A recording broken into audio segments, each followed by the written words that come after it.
É que eu tô procurando a Bíblia online aqui, gente. Boa noite a todos. Vamos começar aí a mensagem de hoje.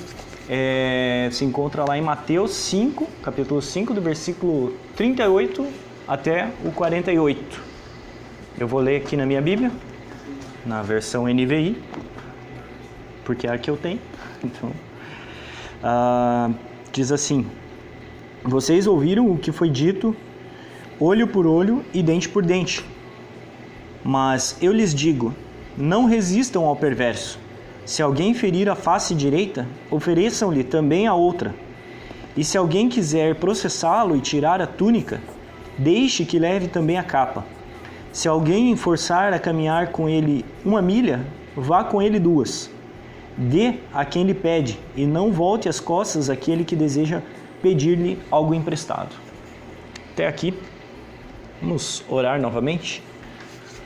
Deus, quero pedir, Deus, que o Senhor esteja orientando esse momento, o nosso estudo, que o Senhor esteja dirigindo tudo que vamos falar aqui, tudo que vamos ouvir, que esse momento aqui seja algo que acrescente as nossas vidas, seja algo que faça nos refletir, que faça com que tenhamos um debate, um enriquecimento na nossa vida. Nos abençoa agora, que peço em nome de Jesus. Amém. A ênfase que eu quero dar nesse estudo é ali no versículo 39. Não, desculpa. É isso aí, 39. Diz, mas eu lhes digo, não resistam ao perverso. Se alguém o ferir na face direita, ofereça-lhe também a outra. É interessante porque, primeiro de tudo, o que eu quero enfatizar aqui é que é como ler a Bíblia, né?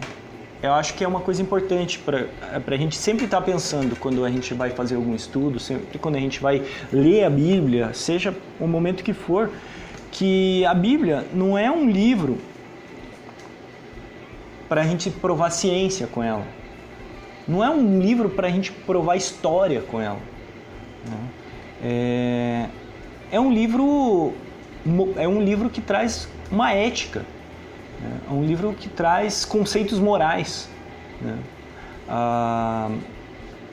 E a gente tem que entender ela como um todo, com todo esse contexto histórico, com todo esse pano de fundo que a ciência pode nos trazer também, né?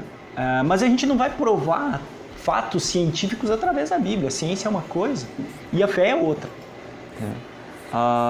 Da mesma forma, a gente não vai provar a ciência, né? Através da ciência, a fé, não há como, né? São duas coisas distintas. Um pouco do contexto histórico, é interessante a gente sempre analisar isso. Onde que foi escrito, quem escreveu, para quem que foi escrito, né? Principalmente para a gente não cair em erros clássicos que acontecem, né? Todos nós já ouvimos várias coisas, seja na internet, seja nas igrejas que a gente frequentava, né, de coisas absurdas que foram ditas por simplesmente pegar um texto isolado e interpretar ele, de repente, literalmente ou conforme a nossa própria vontade ou a vontade, né, naquele momento ali que foi feito isso, né? Então, isolar passagens, né, é um perigo muito grande. E a aplicação prática também, né? é interessante a gente com base em tudo isso que a gente viu ali, do contexto histórico, dos relatos da época, né, daqueles panos de fundo todo, que aplicação prática ela teria hoje, né? O seu conceito moral ele caducou ou ele se permaneceu até o presente momento? Eu posso utilizar esse conceito moral na minha vida, na nossa prática e tal? Então isso é bastante interessante de nós estarmos analisando ao ler, né, a passagem bíblica. E de uma forma geral, né, desde o Velho Testamento até o Novo Testamento, nós podemos perceber que existe uma ética motivadora de tudo isso que a gente lê, né? Na Bíblia toda, em um contexto geral, existe uma ética por trás dela. E essa ética ela não se contradiz ao longo das passagens, né? Então é aí que a gente vê que a Bíblia ela não se contradiz, é exatamente nesse ponto, a ética dela não muda, né? E ela não vai se mudar, ela não vai ser alterada conforme a nossa própria vontade também, conforme a aplicação que a gente quer fazer, né, desse texto isolado. Então, se a gente está fazendo alguma interpretação que vai contra ao que a ética bíblica nos mostra, né, a essa ética geral, né, vamos dizer assim, da Bíblia, então alguma coisa está errada. Essa interpretação ela pode estar equivocada, né? Então é preciso rever, é preciso aprofundar, né? É preciso estudar isso, né? Será que realmente está indo contra o que o resto todo da Bíblia diz? Ou não, ela está reafirmando, ou é um ponto de vista diferente? Então, tudo isso é interessante a gente ver.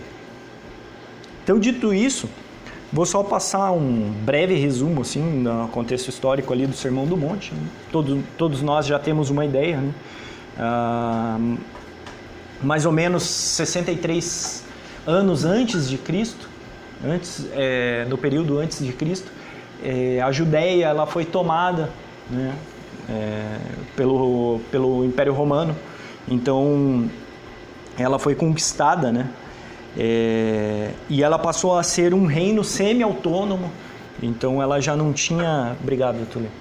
Então ela já não tinha uma autonomia sobre as suas leis, mas mesmo assim ainda a cultura se permanecia, né? Mas a cultura greco-romana já estava totalmente permeada naquele meio, né? No contexto judaico ali da época de Jesus. Mais ou menos o que acontece hoje com a cultura norte-americana para nós, né?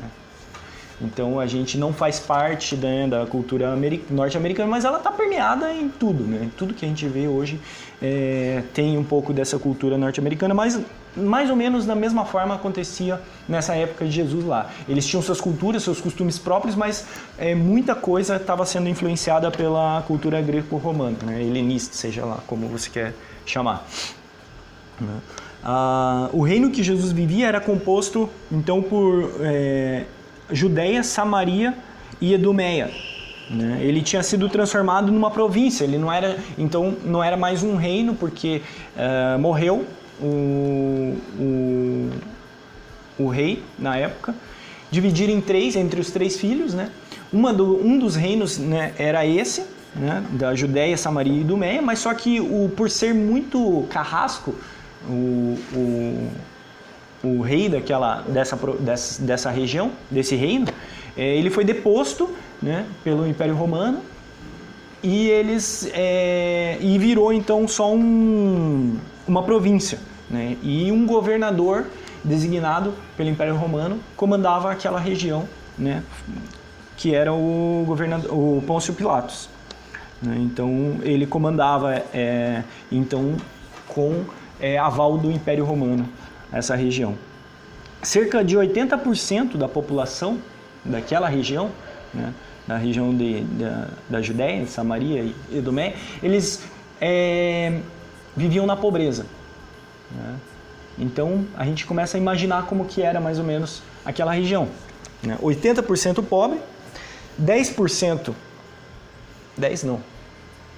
18% mais ou menos, vamos, né, arredondando, 18% era de classe média, que eram os artesãos, aqueles que já tinham uma profissão, que tinham pequenos latifúndios e tal. Jesus fazia parte desses 18%.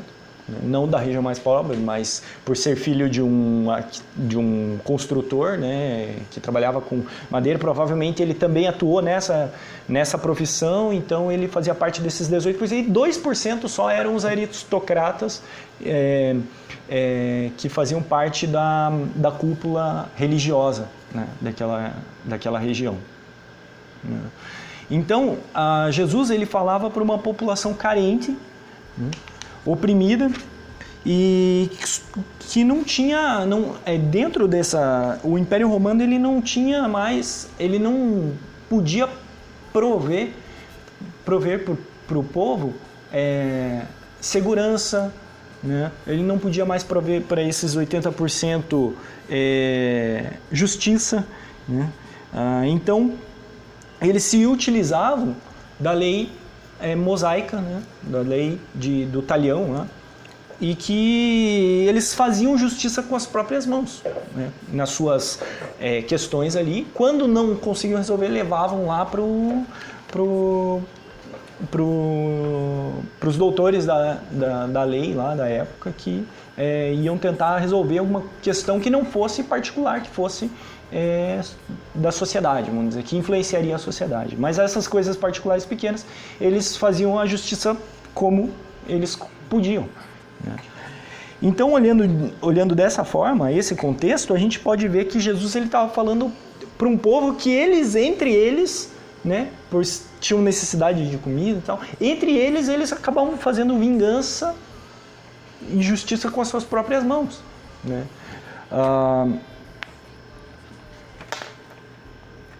Então eles seguiam cegamente, ou pelo menos tentavam seguir cegamente nessas questões, essa lei do olho por olho e dente por dente, né? Então esse cenário é interessante, né? Pessoas pobres, sem acesso à saúde, pouca educação, né? Sem segurança. Na época, quem tinha acesso à educação era só os meninos, né? E não eram todos, né, que podiam ir para o templo e aprender a ler e escrever, né? Então eles tinham muito pouco acesso à educação, não tinha segurança, né, nem justiça, e queriam fazer então a justiça das suas pequenas coisas com as próprias mãos, né? Nada parecido com o que acontece no Brasil hoje, né? Nada. Qualquer semelhança é mera coincidência. Lá no versículo 39, então, novamente enfatizando que Jesus diz que: porém eu vos digo, não resistai ao perverso, mas a qualquer que te ferir na face direita, volta-lhe também a outra.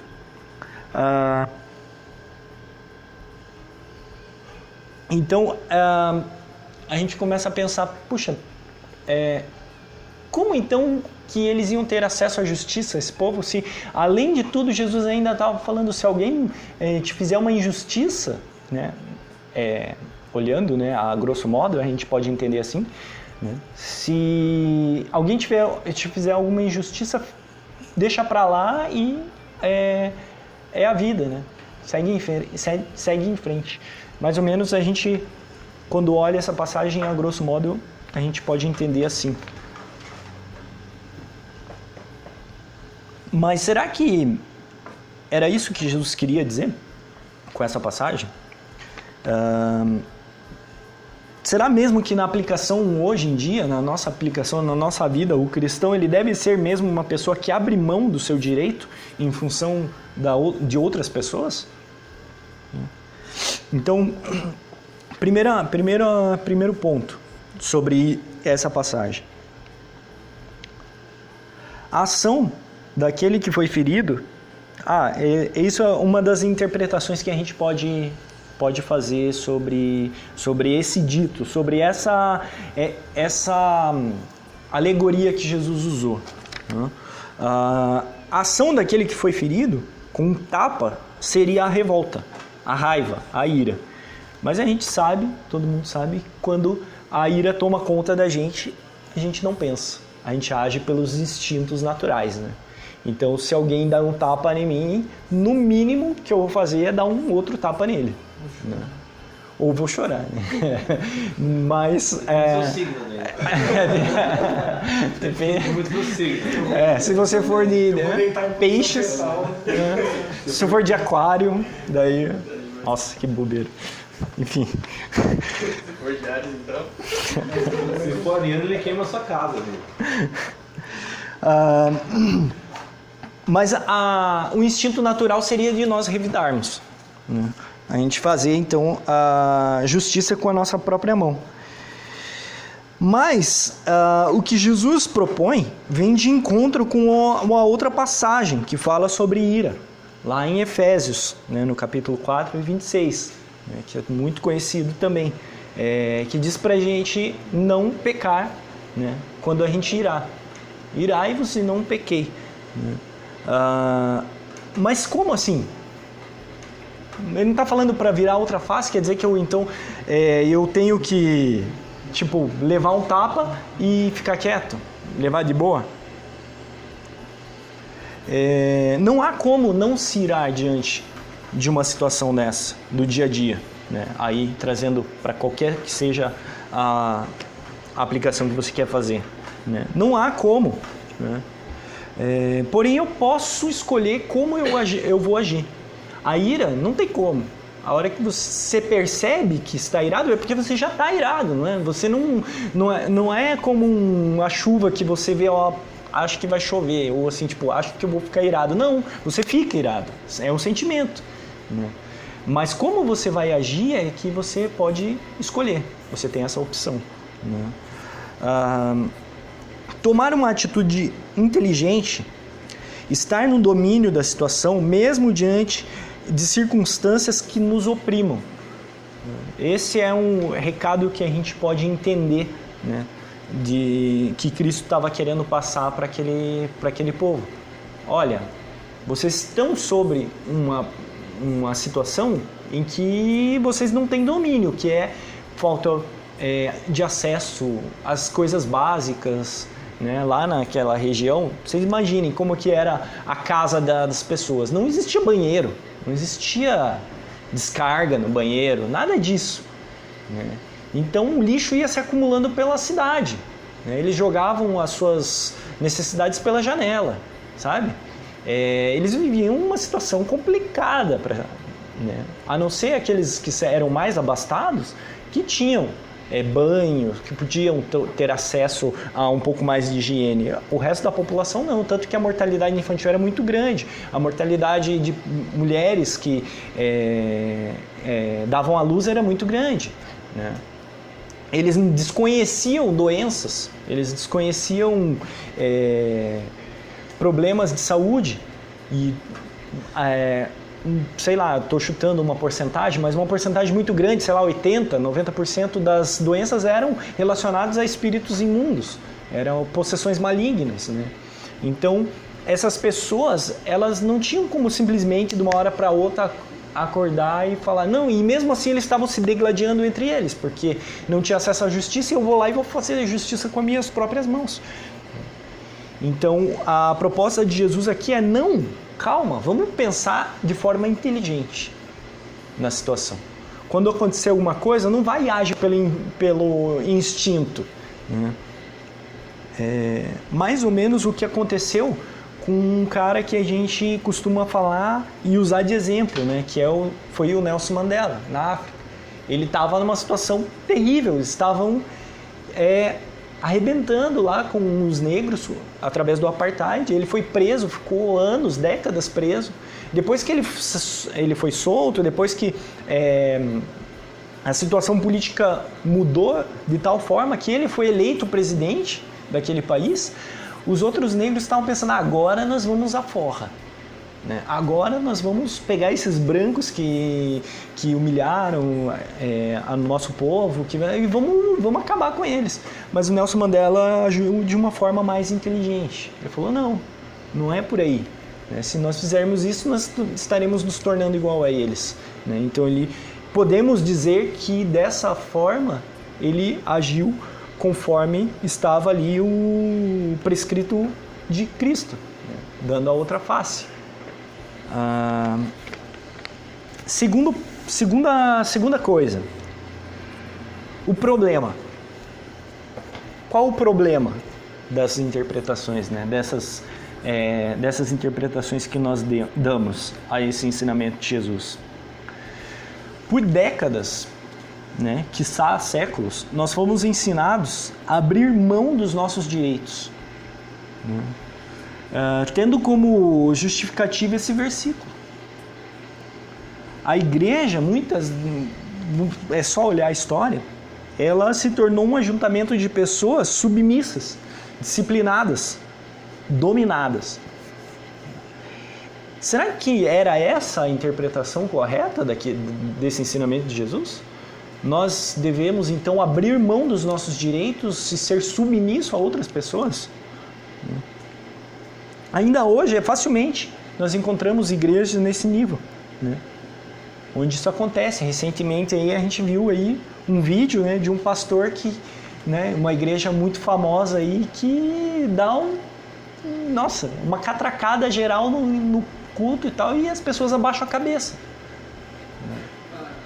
Enfim, é muito fácil a gente ver esse tipo de atitude nas igrejas hoje em dia, com pessoas que fazem faculdade, pessoas que têm acesso à educação, não tanto quanto deveria, né? Mas tem mais do que na época de Jesus, tem mais acesso à saúde, tem mais acesso à segurança do que era naquela época, e nós ainda assim vemos pessoas agindo dessa forma, né? Lá na era medieval, né, era mais fácil eu ter comparado, não a época de Jesus, mas a era medieval, que já se apropriou desse versículo para fazer com que o povo, com que os cristãos fossem dominados, né? Talvez isso explique um pouco por que e aí é um parêntese meu, tá? Por que o governo facilita tanto a abertura e a manutenção de igrejas? Não sei se vocês já pararam para pensar sobre isso, mas não é o ponto, né, da nossa pregação, é só um parênteses. É muito fácil abrir uma igreja hoje.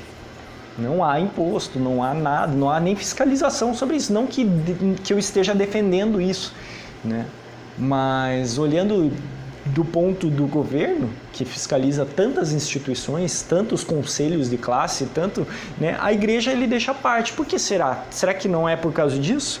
Né? Fica esse questionamento aí. Né? Não vou nem entrar no mérito de querer responder, né? É só deixo no ar, né? Famílias inteiras são contaminadas por esse modo de viver, né?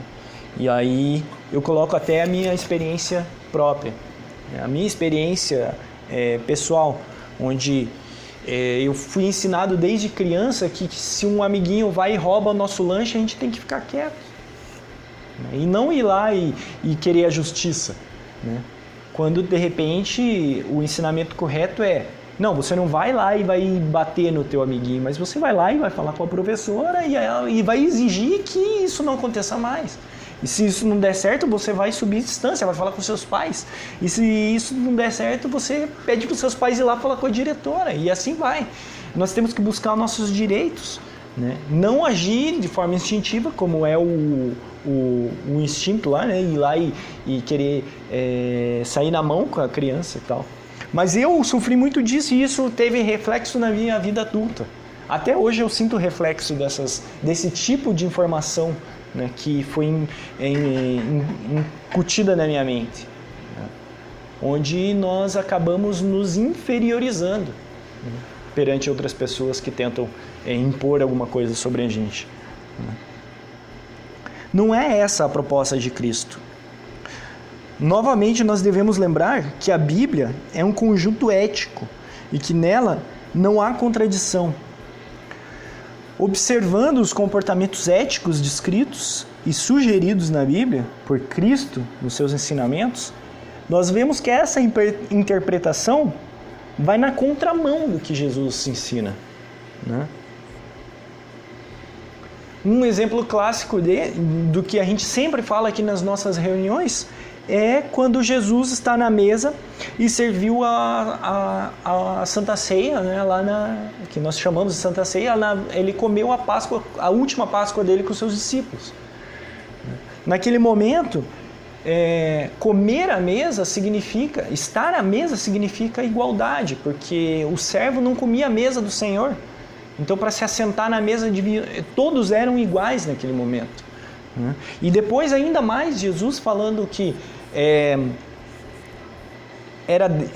ele, sendo Deus, ele não usa essas palavras, mas ele falando que ele se tornou servo, né, para servir aquelas pessoas.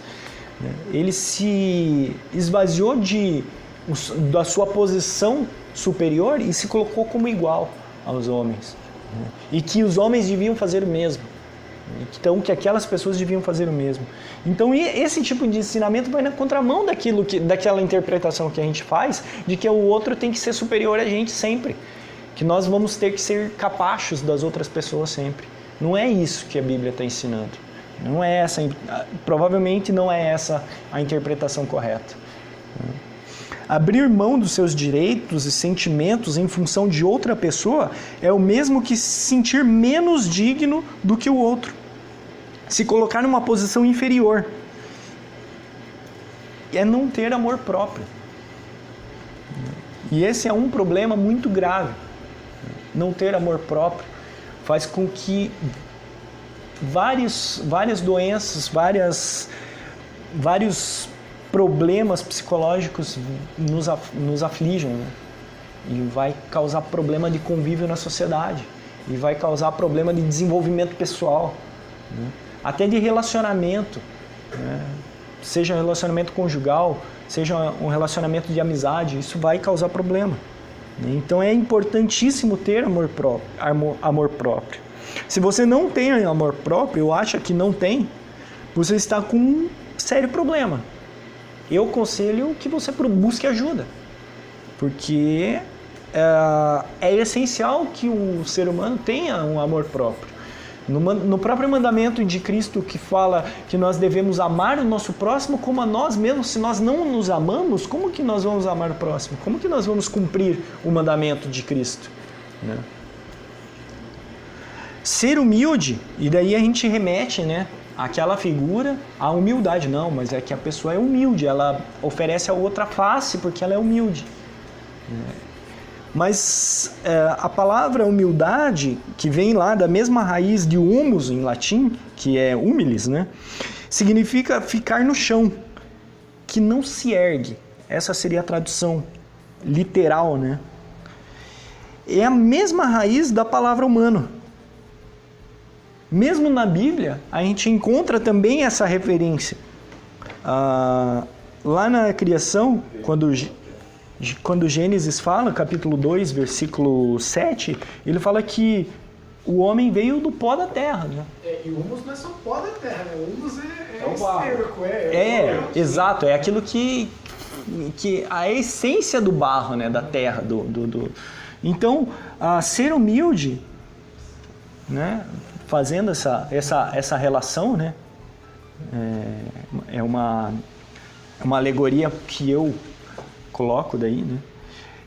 Não é ser inferior, mas a atitude de reconhecer que todos nós somos iguais e se colocar numa posição de igualdade aos homens, né? Porém inferiores a Deus.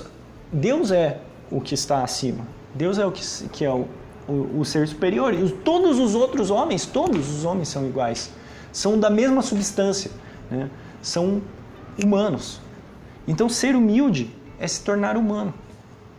Ser humilde não é ser inferior, é ser igual. Então, olhando dessa forma, como podemos interpretar o dar a outra face como abrir mão da sua dignidade de homem e se colocar debaixo do outro? Uma outra interpretação que eu já ouvi, bastante aceitável ao meu ponto de vista daí, tá? É que se dá naquela posição que se leva o tapa. Vamos né, aí essa forma de enxergar esse versículo, ele diz o seguinte, que quando um homem levava um tapa do outro, provavelmente era muito comum que os servos levassem tapas dos seus senhores, e quando isso acontecia, ele levava tipo um tabefe com a parte de fora da mão, sabe? Assim, pá! E quando Jesus falava assim para o povo, ó, vocês deem a outra face, é como se aquele servo virasse para ele e falasse, bate do outro jeito, bate da outra forma, outro lado da face. E para bater do outro lado da face teria que ser com a palma da mão. E quando o servo fizesse isso com o seu escravo, o senhor fizesse isso com o seu escravo, ele estaria brigando em termos de igualdade, ele estaria sendo igual ao servo. O servo estaria se colocando numa posição de igual, né, virando a outra face. Para mim, eu achei bastante aceitável, né? Não sei se é exatamente esse o intuito que Jesus falou para aquele povo. Mas se fosse, Jesus estaria dizendo o seguinte, vocês, quando são humilhados, quando são desprezados pelos outros, não devem aceitar essa posição de desprezo, de desprezados, e sim se colocar como iguais. E falar, não, eu tenho tanto direito quanto você. E não abrir mão dos seus direitos. Né? Para mim é bastante aceitável, não é essa não dá para saber qual que é realmente a intenção, porque só quem estivesse vivendo lá naquela época, com os costumes da época.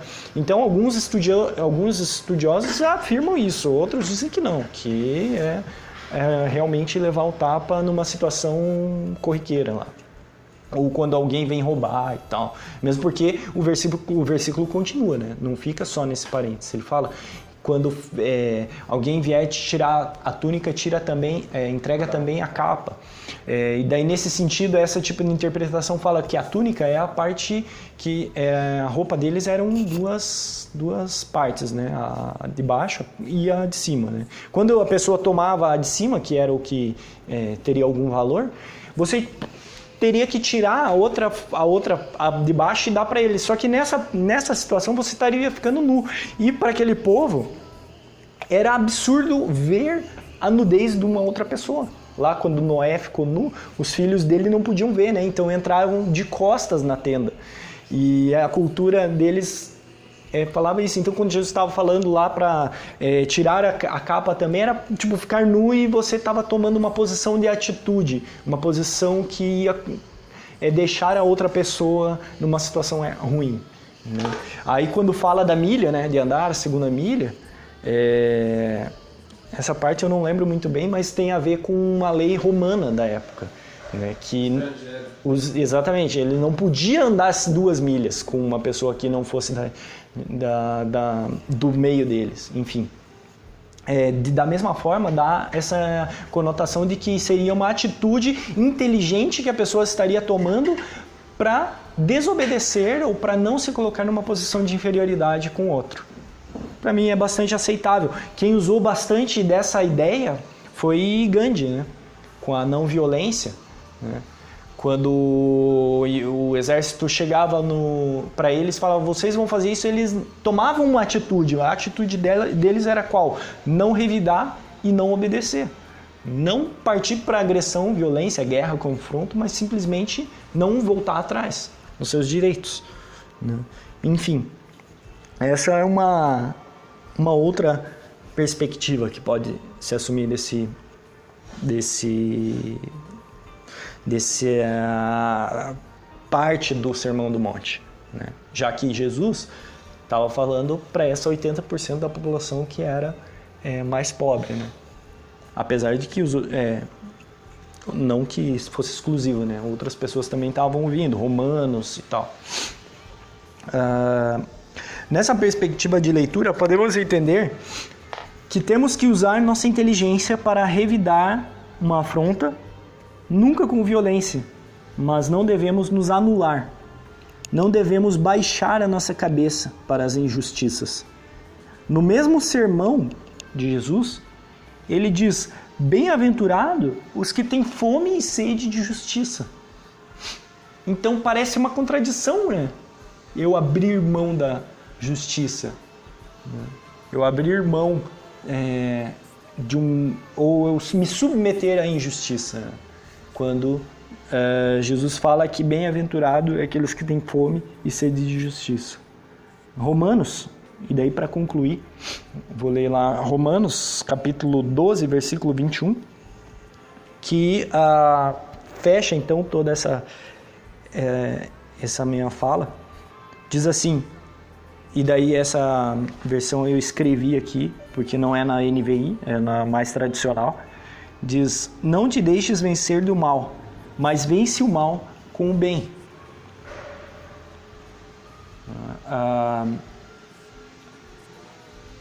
Depois de tanto tempo eu ouvindo, você tem que abaixar a tua cabeça, você não pode revidar, você não pode buscar os teus direitos porque você é cristão. O cristão não busca seus direitos.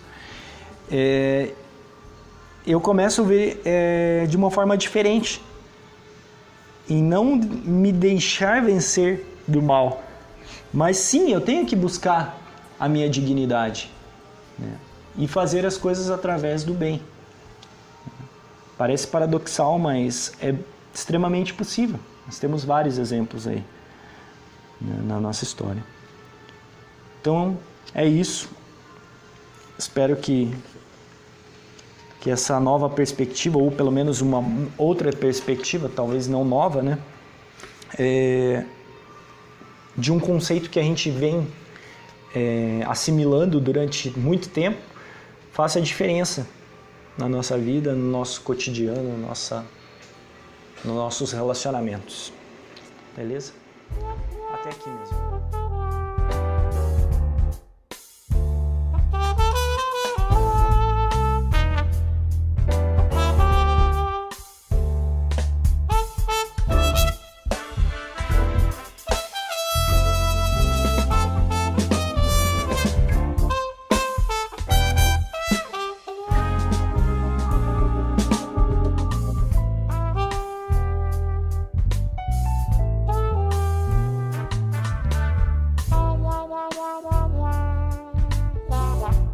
Ain't no sunshine when she's gone.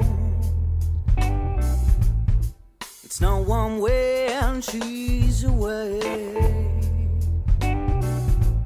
Ain't no sunshine when she's gone. She's always gone too long. Anytime she goes away. Wonder this time where she's gone. I wonder if she's gonna stay. 'Cause ain't no sunshine when she's gone. And this house just ain't no home anytime she goes away.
'cause ain't no sunshine when she's gone.